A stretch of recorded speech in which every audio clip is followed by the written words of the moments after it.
Okay. நெறைய பேருக்கு try பண்ணியிருக்கீங்க. ம். லைக் ரொம்ப பெஸ்ட், தி பெஸ்ட் அப்படின்னு சொல்லி சில இன்சிடென்ட் இருக்கும்ல. சில பேருக்கு ட்ரை பண்ணும்போது, அவங்க எமோஷனல் ஆகி கண்ணெல்லாம் கலங்கியிருப்பாங்க. அந்த மாரி மொமெண்ட்ஸ் எல்லாம் இருந்திருக்கா? ஸோ ஒரு பொண்ணோட அப்பா வந்து ரீசெண்டா இல்ல முன்னாடி இறந்து போயிட்டாரு. ஸோ அவங்களுக்கு ஹிப்னோடைஸ் பண்ணப்போ, இன்னொரு பெர்சன நிக்க வச்சுட்டு, நீங்க நெக்ஸ்ட் டைம் ஐஸ் ஓப்பன் பண்ணி பார்க்குறப்போ, உங்களால உங்க அப்பாவ பார்க்க முடியும்னு சொன்னேன். ஸோ அவங்களுக்கு ஓப்பன் பண்ணி நான் ஆக்சுவலி ஹிப்னோட்டிசம் கத்துக்கிட்டு ஒரு 2 வீக்ஸ்ல தான் இத பண்ணேன்.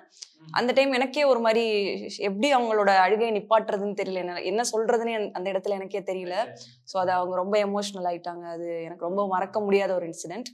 அந்த மாரி ஒரு இன்சிடென்ட். அதுக்கப்புறம் வந்து ஒருத்தங்க மனசுல நெனச்ச பேர கண்டுபிடிச்சேன். அவங்க மனசுல நெனச்சது அவங்க இறந்து போன அப்பாவோட பேரு.